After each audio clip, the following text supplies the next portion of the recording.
On May 9th, my daughter is getting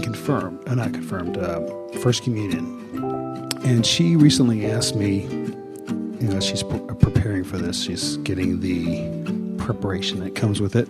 And she asked me, Daddy, is there a devil? Is there Satan? And tell her yes. Okay. Man made him up. And that is actually how with all the training that I've gotten through the Abraham teachings, that's the inside the vortex answer. And I'm just wanting to resolve. Well, you have a problem here, because what you're saying is, from inside the vortex, I can give her the answer, but it's not the answer that those outside the vortex want her to know. Mm-hmm. Yes. Because outside the vortex, you need plenty of threats in order to control people. Mm-hmm. Mm-hmm. And the devil is really a good one. Mm-hmm. Mm-hmm. Because there's no proof till after you die. So there's a lot of this. So when she says, Daddy, is there a devil? Here's what we would say. I've heard tell that there is. But I've come to believe that it's a figment of man's imagination. Because, don't tell anyone, but I've broken rules that should have riled him, and nothing happened. Say, I think that God or Source is so much more powerful that I don't think anything would ever dissuade you from that. So I don't think, sweet girl, it's anything you need to ever worry about again. So it goes in line with, is there a Santa Claus? Well, now, yes, there certainly is that, yes. She's asking that question too, so I think those are tougher to answer. It's interesting that you bring that up, because they are identical in nature. In other words, they are things that man has conjured in order to exercise some control. Now, many would say, well, Santa is really a happy thing for my child. And we say, maybe.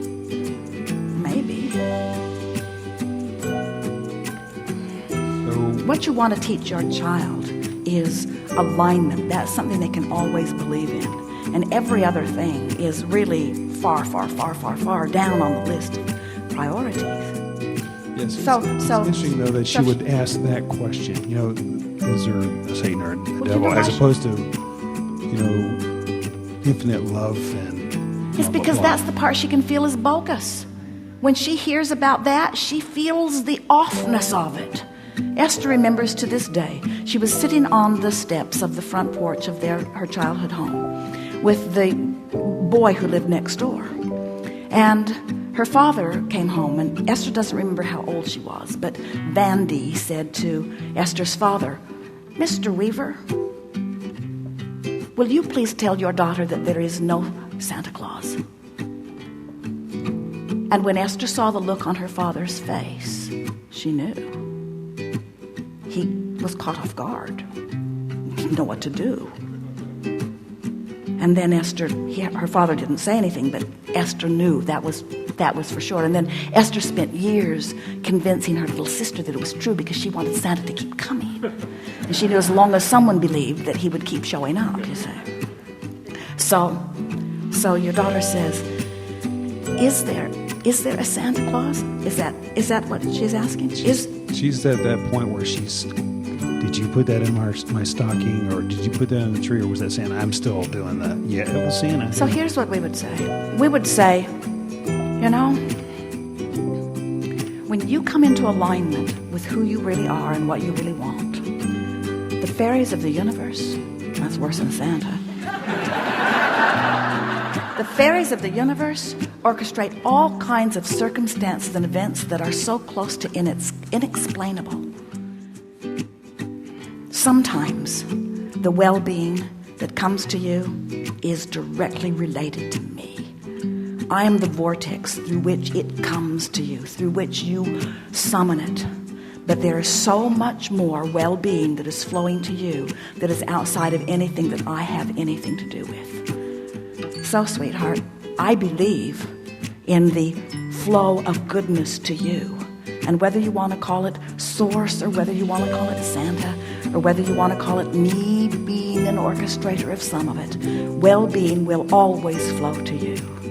And that's the entrapment that people feel. They want their children to believe in goodness so much that they orchestrate things that aren't accurate, and then when their children find out that that wasn't true, then they lose their belief in the whole of it. And so what you're reaching for here is, how can I help my child believe in the flow of goodness that I know is coming to her without being deceptive in the process? And we say, by stepping back into the general understanding, by stepping back into what you really know.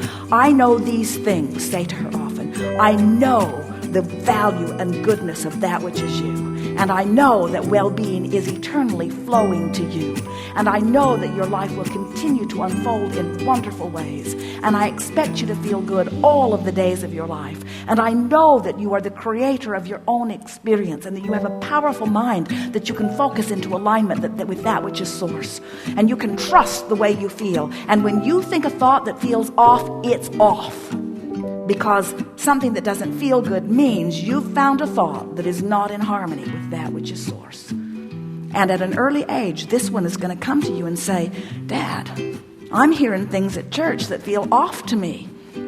Are they really off? And you will stand in all of your knowing, and you will say, I promise you, if it feels off to you, it's off. As you stand firm on helping this child come into vibrational alignment with her own guidance, you will be fulfilling your promise to her.